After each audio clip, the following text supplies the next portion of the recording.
The authorities in Utah have arrested a suspect accused of stabbing a man to his end 2 decades before. A case that went unsolved before technological advancements allowed an investigation to move forward. On August 6, 2005, 33-year-old Jason Royter's girlfriend found his body at his residence in the Salt Lake City area in Utah. Jason, a father of 2, had suffered multiple stab wounds, and the Salt Lake County Sheriff's Office ruled that someone had ended his life. There were no signs of forced entry and no apparent motive, so little for detectives and Jason's relatives to go on. The detectives found blood on a seat cushion in the kitchen and on the stairwell leading into the basement. A bloodied knife was found with a bent blade, which contained a DNA profile that matched Jason and an unidentified suspect. A witness at the time reported hearing fighting at Jason's home. The witness said that he overheard one man say, "Pay me back," before hearing Jason respond, saying that he did not owe the suspect anything. Jason's loved ones took out highway billboards in hopes of finding the perpetrator. The Unified Police Department put up a $5,000 reward for information leading to a conviction, and the family kept in constant contact with the authorities. Despite the investigators' attempts to identify a perpetrator, no meaningful leads materialized, and the case went cold.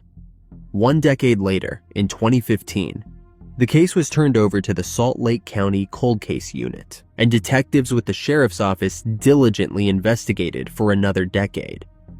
Until January 2025, when the office finally said in a news release that recent advancements in investigative techniques and processes finally led to a breakthrough.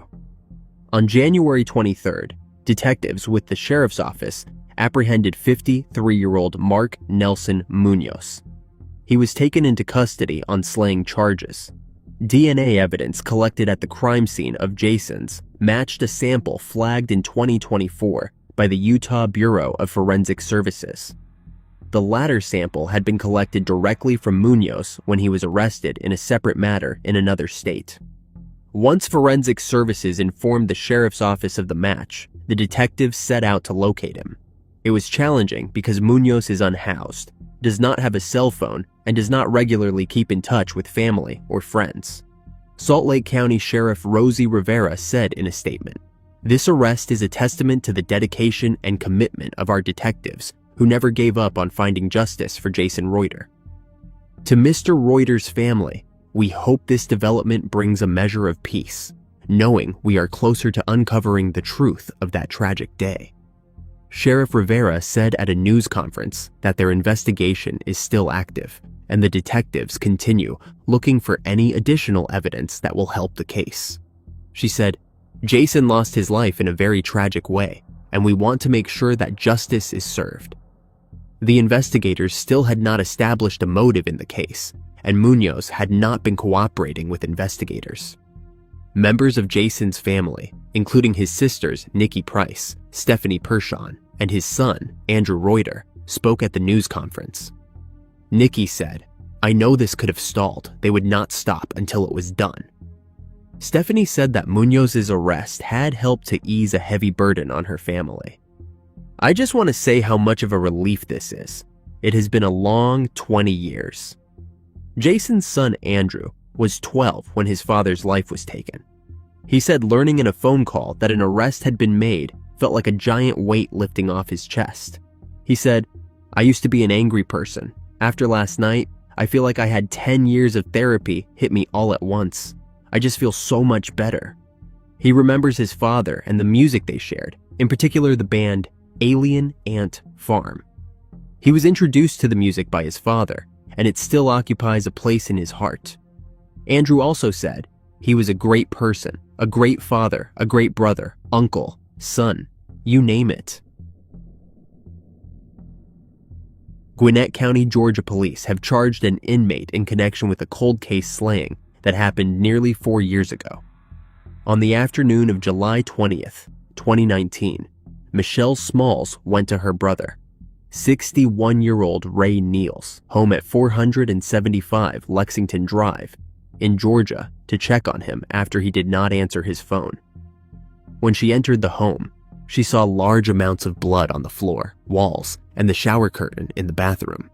And then Michelle found her brother, Ray's lifeless body. Michelle said that she believed that Ray had known his perpetrator. She said, "I know it was someone he knew because he did not let anyone in his house."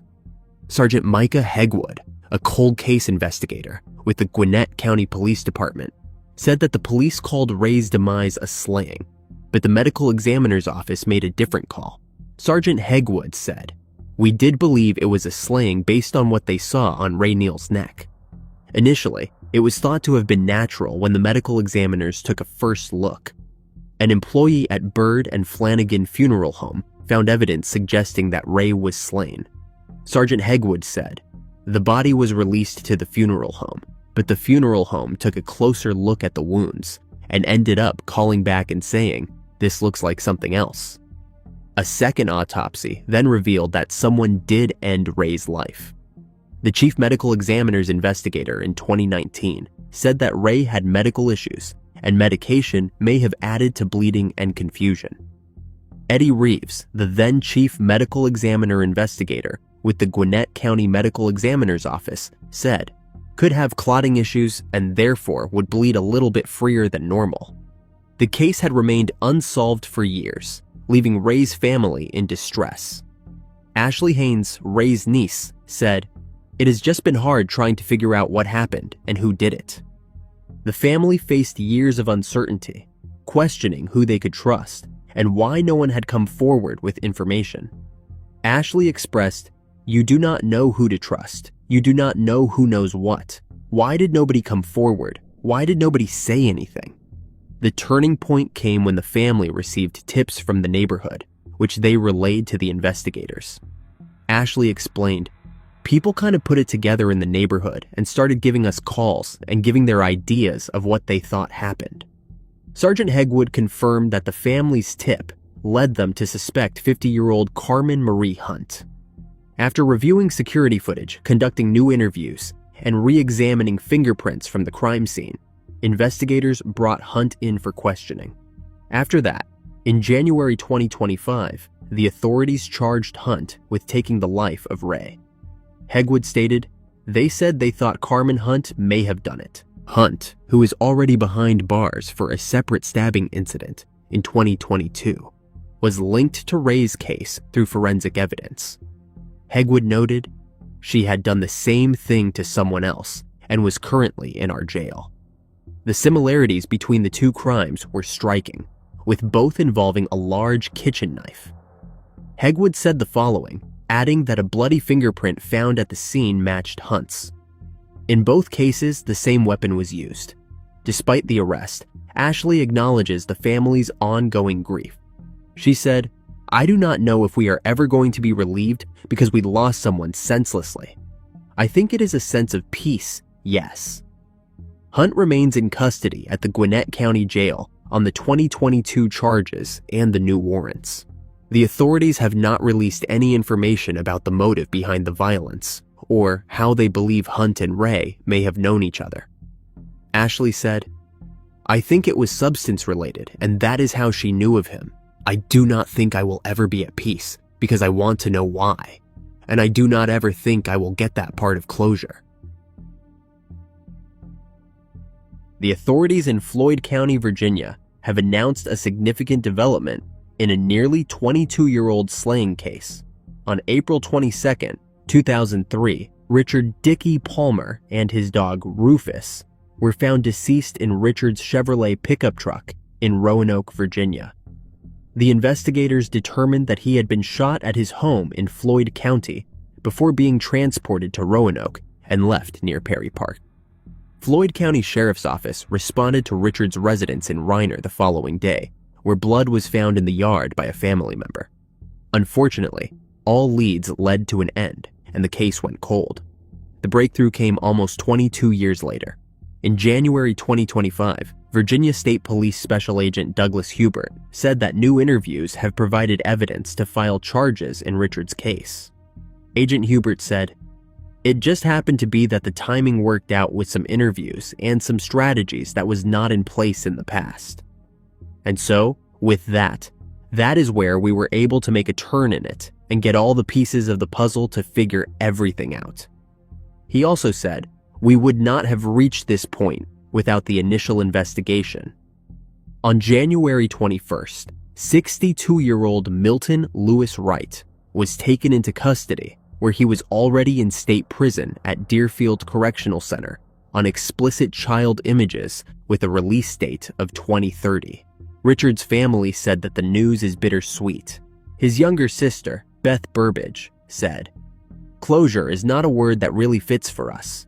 We miss Dickie terribly and what he added to our family." She added, "It has been almost 22 years, and it seemed almost too good to be true. But we are so very thankful that someone is finally going to be held accountable for our brother's end. We just wish our parents could have been here to see this." Floyd County Commonwealth's attorney Eric Branscombe said that the case is complicated and will take a great deal of time. He said, "I do not expect it to happen quickly, but I do expect it will be moving forward. The case has already been presented to a grand jury, and he was charged with slaying, use, and possession of a firearm and felony animal cruelty. He is expected to be arraigned in Floyd County Circuit Court on February 4th and will likely appear by video."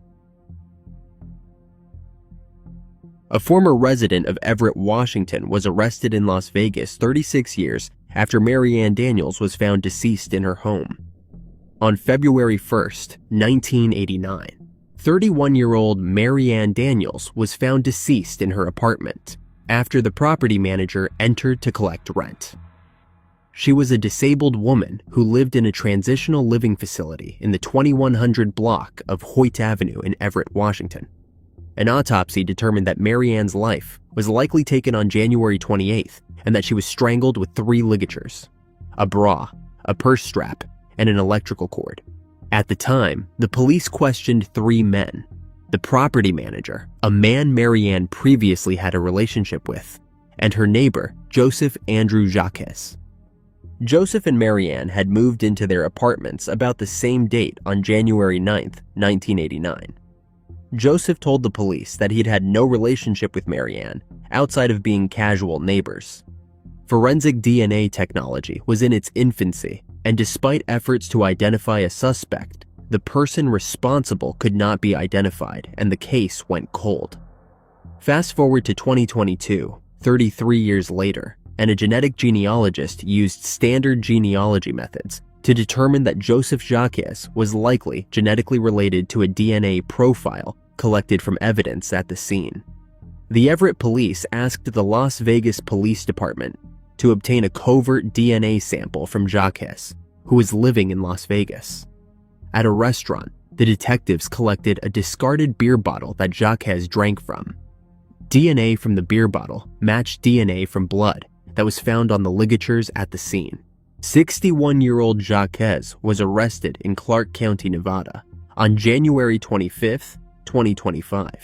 He will soon be extradited to Snohomish County, where prosecutors have requested he be held in lieu of $2 million bail. Except for a misdemeanor conviction for reckless driving in King County in 1992, Jacques does not have any prior criminal history.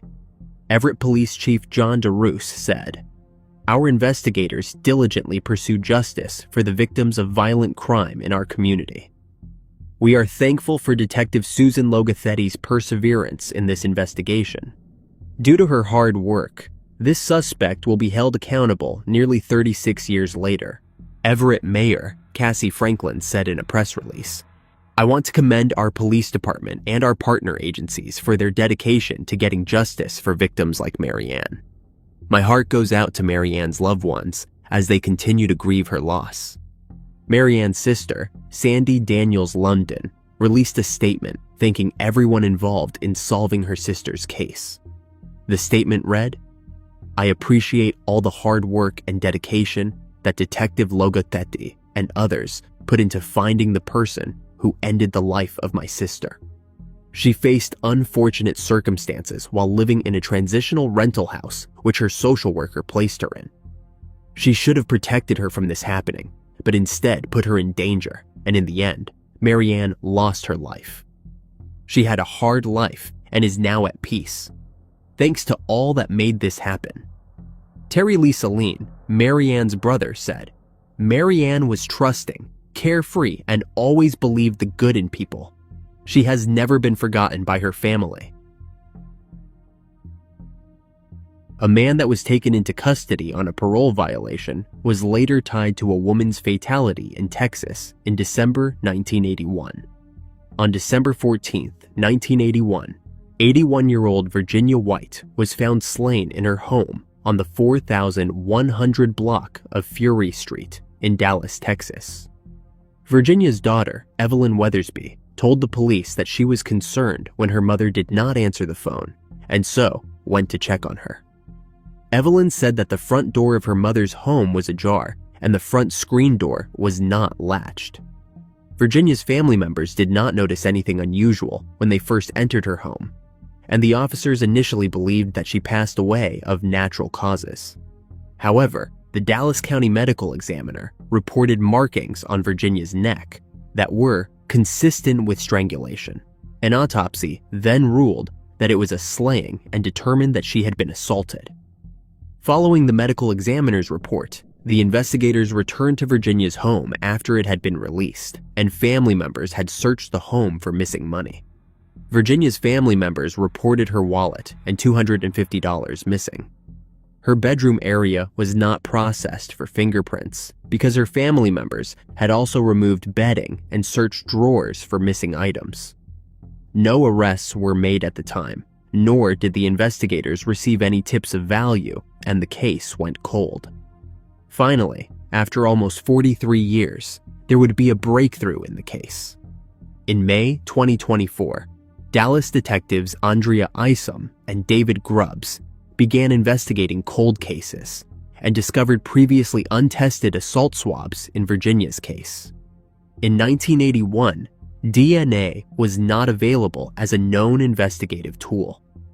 Isom requested a DNA test and received a single unknown male DNA profile, which was entered into the combined DNA index system. CODIS returned a match for the DNA profile on November 22, 2024, identifying 83-year-old Willie Lee Jones. Detectives showed a photo of Jones to Virginia's grandson, who was present when Virginia was found deceased. He did not recognize Jones as someone Virginia knew at the time of her demise. She was a widow at the time and, to his knowledge, did not have any romantic relationships. On January 16, 2025, Jones was taken into custody for a parole violation related to an assault. He then consented to an interview. He denied knowing Virginia or having any knowledge about her slaying. He also said that he would not have intercourse with a woman of that age. The detectives then obtained a warrant and took a DNA sample from Jones to compare to the DNA profile that matched in 2024. He was then definitely tied to the case of Virginia White. Jones, who was 40 at the time of Virginia's demise, has been charged with capital slaying and is being held at the Dallas County Jail. The police did not reveal any other information about the evidence, the investigation, or the motive. A bond amount has not been set for Jones, and it is unclear if he has obtained an attorney to speak on his behalf. No court date has been set in this case. The arrest of Jones brings a bittersweet sense of closure to Virginia's family, who have waited decades for justice. The family endured years of uncertainty and heartbreak as the case remained unsolved. Speaking about the development, Virginia's daughter expressed relief that advancements in technology and persistent efforts by law enforcement have finally shed light on what happened to her mother. New tests on DNA collected from a cigarette butt and the inside of a Chevy Blazer helped investigators unravel a grisly 1997 double slaying of a Stevens County, Washington mother and her daughter. Early on the morning of June 27, 1997, firefighters responded to a trailer home fire in Colville, Washington at the Panorama Mobile Home Park. By the time the crews arrived just after 4 a.m., the roof of the trailer had collapsed and the home was engulfed in flames. After the firefighters were able to extinguish the fire, They found the remains of 29-year-old Marlene Emerson inside the home. Her daughter, 12-year-old Cassie Emerson, was nowhere to be found. The doctor who conducted the autopsy on Marlene's remains found that her spine had been cut and her throat slit before the fire. At the time, the investigators believed that someone ended the life of Marlene, lit her home on fire, and abducted Cassie. The investigators offered a $5,000 reward for any information about the girl, who was believed to hold the key to her mother's end. A month later, on July 27th, Cassie's body was found in a wooded area above Orrin Rice Road, south of Colville, with knife marks on her neck. The investigators said that Marlene associated with members of the Iron Horseman Motorcycle Club in Colville at the time of her demise. It was an outlaw motorcycle gang with ties to the Hells Angels. Members and associates of the Iron Horseman Motorcycle Club were a part of a major methamphetamine ring in the late 90s, ravaging eastern Washington.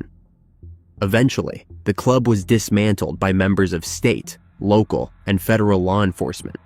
Some members were reportedly upset with her because of her role in a burglary and her cooperation with the police in a separate case. Some referred to her as a snitch. Marlene complained of being harassed at her home, including finding bullet holes in her trailer. She told a friend that she was not going to let anyone run her out of town. As the harassment escalated, Marlene's mother later told the police, "I told Cassie several times that if anything happened to her, or her mom, she had to call me. She repeated the number over, which she knows by heart, and promised me she would. I asked if she was scared, and she said yes." Many witnesses came forward. The investigators zeroed in on Charles Tatum after an acquaintance was told that he had said something about dragging the girl away and ending her life. Tatum, who associated with the same group as Marlene, was said to be crazy and violent. He told the people that Marlene owed his friend money. On the night of the crime, the witnesses said that Tatum left a home with a friend in a Chevy Blazer and came back the next morning with burn marks on his body. They also claimed that he was in possession of a bloody knife that he told people was used to gut an animal. The other man later lost his life in a plane crash. The police tracked down the Chevy Blazer that Tatum was said to have been driving at the time. They then found bloodstains on the seat, the window, and the butt of a cigarette in the car's ashtray. They also found a bag of cassette tapes with Tatum's fingerprints on them. The evidence was collected and preserved for future testing. The window from the car was sampled in 2009, tested for blood, and later matched to Cassie in 2013 after the investigators exhumed her body. Documents indicate that the case went cold for more than 2 decades because of restrictions on technology, and because many of the witnesses feared retribution. In 2024, 27 years after the crime happened, forensic scientists tested the preserved evidence from the scene. Washington State Patrol forensic scientist Brittany Wright had strip-tested DNA left on the center console in the Blazer, which came back as a match to Cassie. Wright also tested the DNA left on a cigarette butt. She found Tatum's DNA and parts of Cassie's DNA on the cigarette. This indicated to her that Tatum had smoked a cigarette after his contact with the girl. Stevens County prosecutor Erica George said, "With advancements in DNA, it was determined that there was potentially evidence that could be tested now that was not tested before." 73-year-old Charles Tatum was finally charged for ending the lives of Marlene and Cassie. The prosecutors requested that Tatum be held without bail because he has a propensity for violence. Prosecutor George wrote in an email, and that there has been no reason for the defendant to think that he was in jeopardy of facing charges or arrest over these matters.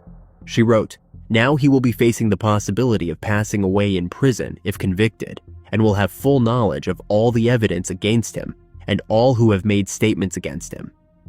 If convicted, he could face life in prison."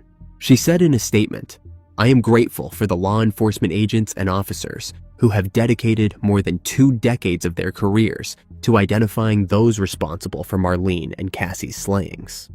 The Stevens County Prosecuting Attorney's Office remains committed to holding violent offenders accountable and seeking justice on behalf of victims and their families.